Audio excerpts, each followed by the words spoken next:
So welcome back to another episode, and yes, the episode is called Disappointing Games. Some games that didn't live up to certain expectations that I had. Have you guys been looking forward to a game, you finally get it, and you're like, this is okay, but man, it's really disappointing. It's not living up to what I thought it was going to be. Tell me what that is down below. Now, I just want to say one thing here is that I don't hate these games by any stretch of the imagination. I don't. In fact, I like them.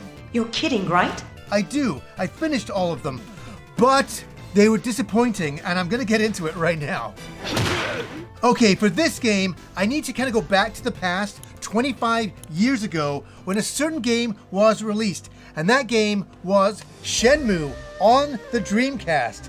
And this game was remarkable. It was a game changer, and it was one of the games I was looking forward to the most. And what I liked about it was a fighting game, it was a role-playing game, it was an exploration game. Have you found it? There was mini games in it. There was so much you could do in this game. Great! And it was by Yu Suzuki, the great guy behind Sega and the Virtua Fighter series and Hang On. And this game had a lot of expectations. I was like, oh my god, this is the game that I've been waiting for, like a sandbox, open world style of game where I can go and do anything I want with day and night features, with different weather, and you'd never seen anything like it. And that's why I had to do the build up with Shenmue 1. And I want to say it lived up to expectations. In fact, it exceeded them, and I was blown away. This is a 10 out of 10 game. It's a bit higher for me. I'd say it's like an 11 or 12 out of 10 game. Remarkable stuff. It was like playing an arcade game at home, but where you had so much freedom to go anywhere you want and explore at your leisure, and it was great stuff. Do you see any men dressed in black suits? I don't have the time to fool with looking at men. I see. And Yu Suzuki's dream was big. He had many Shenmue games planned. He had a whole plan for this series, and I was like, yes, let's go. And then boom, just like that, the Dreamcast was cancelled, and also Shenmue 2 was cancelled coming out in North America. Now, it came out in Japan, and it also came out in Europe. And what did I have to do? I remember writing on forums back then. I was so angry. I was so mad. I was such a big Sega fan. I still am to this day. I couldn't believe they canceled it. But you know what? I could go to my local electronics boutique and get this, Shenmue 2. And I got to play it this way, and I was so thankful. But I'm telling you, I had a small tear in my eyes, thinking, I almost didn't get a chance to play this. It got canceled. Be careful. Not all people are nice in Hong Kong. I understand. And I was so disappointed with the Dreamcast failing. It absolutely disturbed me and upset me. But I played this game, and how was this? It was better than Shenmue 1 in so many ways. It was so much more open world. We got to explore China this time, and it was amazing. More combat, more fighting. Wait! This game took it to another level and presented some really cool little elements that I won't spoil for anybody who hasn't played it, but anybody who got to the end of Shenmue 2 will know. And it was the cliffhanger of the century. I mean, I couldn't believe it. I was like, no, there's no more Shenmues? How will I ever live? Hey, what's your name? Yo. Yo, I'm Joy. You better watch out. There's lots of thieves here. And so that was the end of Shenmue over here. Or was it? Because yes, finally, Shenmue 2 was brought out in 2002 on the Xbox. And I think that's one of the reasons why they didn't bring Shenmue 2 to the Dreamcast, because they made a deal with Microsoft. And so everybody got to play Shenmue 2 and watch a movie of Shenmue 1. And it's not the way I wanted it. I wanted it on Sega hardware, but things had changed, and that was the end of that. Or was it? In 2018, we got, I couldn't believe this, Shenmue 1 and 2 combined. So finally, you could play these games together. And so you didn't just have the Xbox version or the Dreamcast version. You could play it on your PS4. And this was great. And all the footage I'm showing for Shenmue 1 and 2 is from this version here. I will have my revenge. And then in 2015, something remarkable happened. Something I never thought would happen. And that was at E3, Yu Suzuki got on stage and announced a Kickstarter for Shenmue 3. And I remember I was visiting my sister. I was in her basement at the time. I brought my camera and I filmed my reaction there. And I was so excited. I couldn't hide my enthusiasm. I was like, yes, we're finally getting a sequel to Shenmue 2. We can continue the story and find out what the heck was going on with those mirrors and Land D. Got it. Thanks for the tip. Yeah, so I backed the Kickstarter. I made a bunch of videos on the channel, telling my audience, you guys, please go and support the Kickstarter, because I wanted to see it succeed. And I really wanted to see what Yu Suzuki could do with Shenmue now. I'm so blown away it's happening. It's finally happening after all of these years. We're getting a Shenmue 3, but we have to kickstart it. So then, 5 years ago, in 2019, it finally arrived. Shenmue 3 arrived in the mail, and I was like, oh my god. And I went straight to my PS4, and I put it in, and I was like, I can't wait to play Shenmue 3. Now, here's the interesting thing. I did kind of like a final thoughts on Shenmue 3. I did a first thoughts and a final thoughts. And in my final thoughts, I really kind of laid out what I thought about Shenmue 3. It felt a little anticlimactic.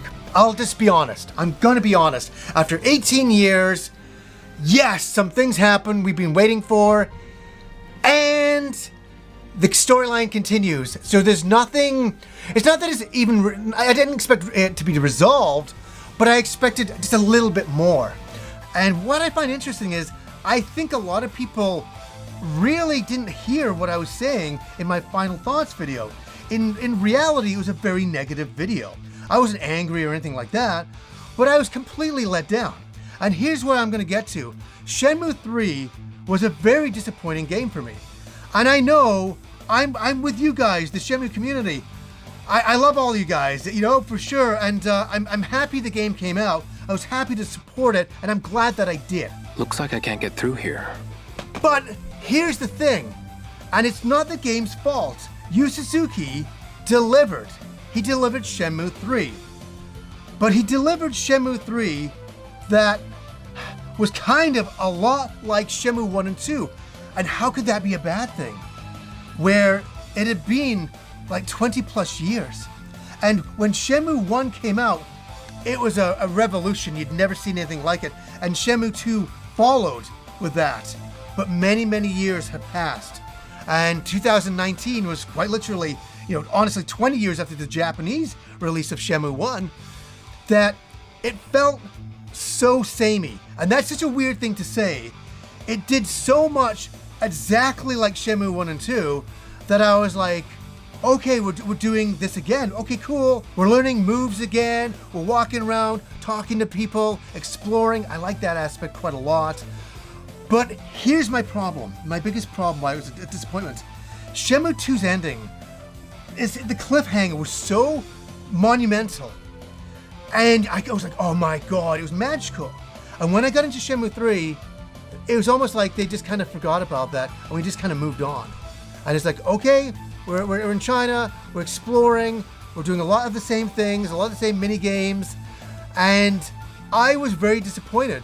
And I guess I wanted the Shenmue story to really continue, and I'm not going to ruin the ending of Shenmue 3, but it's another one where your princess is in another castle. It felt like that kind of ending. An unfortunate outcome. And I was completely let down. I was very let down with the story that it didn't really continue in a powerful way.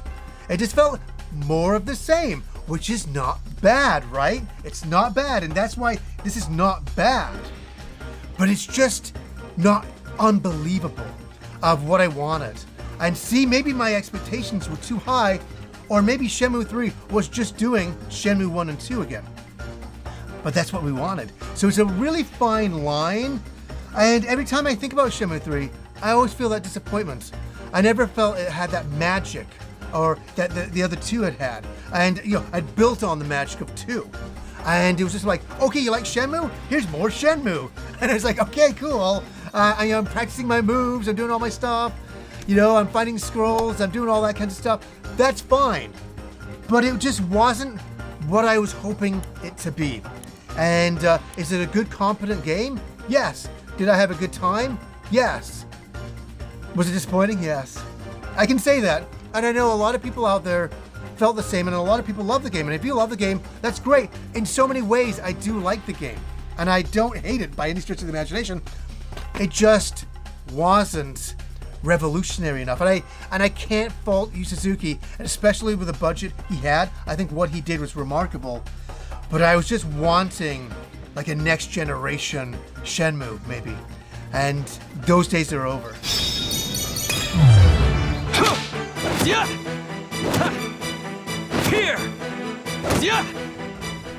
Anyways, I've gone over it enough there, and I really just wanted to come in and talk about Shenmue 3. And the reason why is that sometimes I'm in video game stores and people come in and we end up talking video games. I love doing that. And Shenmue always gets brought up, and a lot of people are like, hey, yeah, Shenmue 3 was a bit of a disappointment. And I said, yeah, that's what I said in my video back then. He's like, yeah. That's what, I watched the video. I felt the same way. I'm like, yeah, and I've had that conversation with a lot of people. But I think Yu Suzuki, with the budget he had, did everything he could. And I think he delivered, bringing Shenmue 3 out. I just wanted a little bit more. I'll pass. And I gotta say, talking about some of these games that are disappointing to me is very freeing. I feel very lighter from talking about all that. It makes me feel good. And that leads us to 2009, coming off Resident Evil 4. What a great game that was. I loved it. I know my friend Rob didn't love it, but I loved it. And then it was time for Resident Evil 5. Resident Evil 5. Was I ready for this game? Absolutely. Did it deliver? No. Was it good? It was okay. Was it disappointing? Yes. And what was going on with this game? Okay, this game is a fascinating one, and I've mentioned it before. It all takes place in Africa. And I was looking forward to a new setting. I was like, this is going to be great. And the director came out and said, yes, it's not going to be dark like the other Resident Evil games. This is going to be using the sunlight, the same way we use darkness. And I was like, oh my God, like what's that going to mean? That you walk around a corner and the sun is shining, and it's kind of like blurriness of the sand and all this, and then zombies are coming in and you can't quite see them, kind of blinding. My imagination was filling in what this game was not going to do. You don't have to get touchy. And that's definitely what happened. What we got here with Resident Evil 5 was not a survival horror game in the traditional sense. It was more of an action game, and it had co-op in it, which is kind of a cool thing. You'll find your weapons in the case there. Take whatever you think you'll need.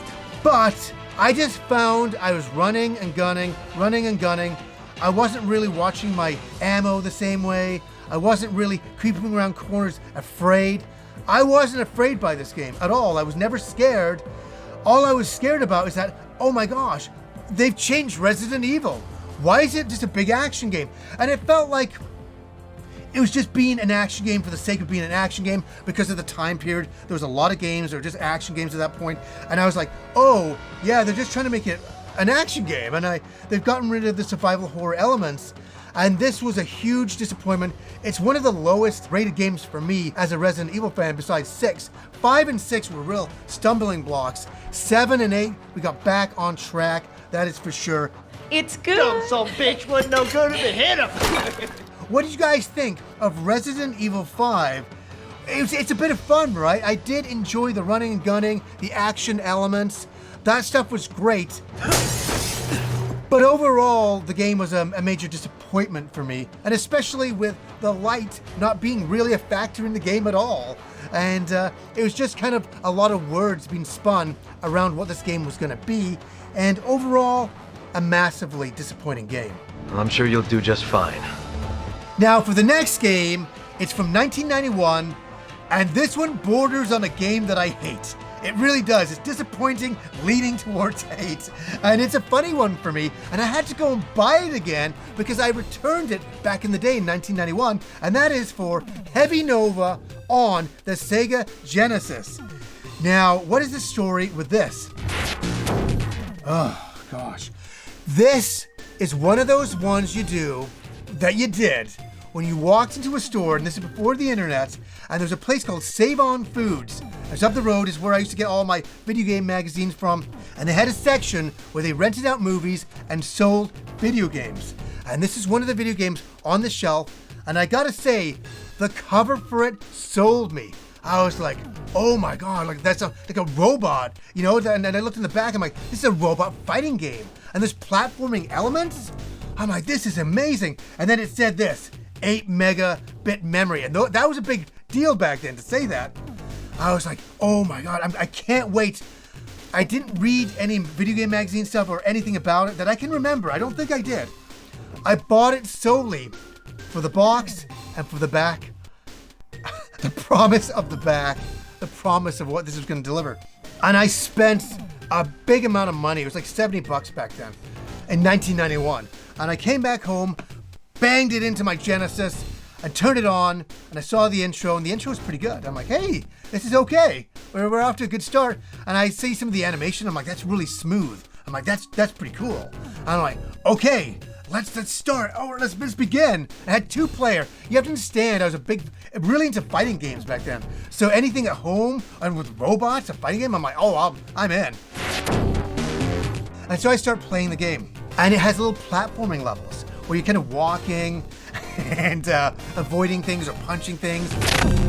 And you play as like this heavy doll. That's the name of it. You're the heavy dolls. That's what it's all about. And so I start the first level, and I'm punching, and I'm like, ooh, I don't like the control. This feels a bit weird. But I'm like, John, hey. And isn't it funny? Sometimes you play a game the first second you know. And I'm walking around, I kick something, I'm like, okay, that's fine. And I'm like, wait a second, where's the jump button? And there isn't a jump button. You push up, and your guy like flies up. You're just gonna push up, and you kind of float up, and the controls are not good. They're floaty, they're clunky, they are absolutely horrible. And I went to capture this on my Polymega, and I'm reliving a moment from like 1991 again, and I had the same feeling. In fact, it was an even more horrible feeling because I had to buy this game again. And I ain't buying a funny memory, and I'm glad I have the game for that funny memory. But oh my god, the controls are so horrible. And so you get past that first platforming bit that is really not that good. And then you get, which is very short by the way as well, not very long. You get into your first combat, and I'm like, here we go. And I start going up, punching the guy, and it doesn't feel like you're really connecting.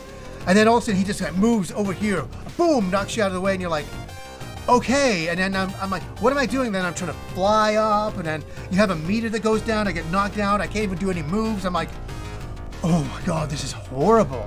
This is horrible.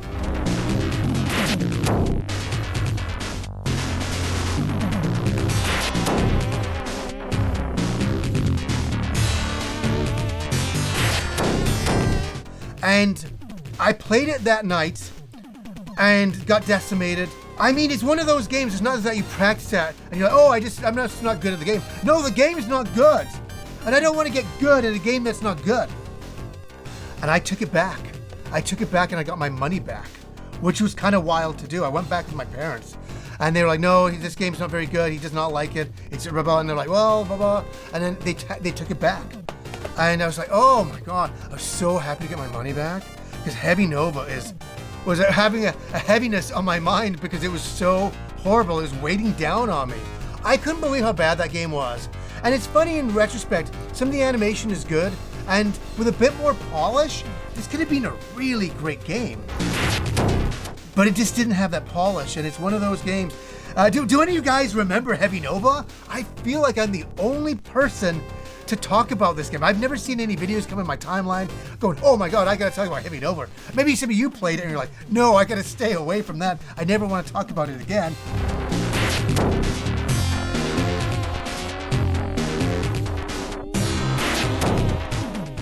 Heavy Nova, please be in the graveyard forever for me now. I'm never playing you ever again. So guys, I will ask you, What's some disappointing games that you have played in your lifetime? A game that you thought, this is going to be fantastic, and it didn't deliver. Let me know down below. So anyways, guys, until next time.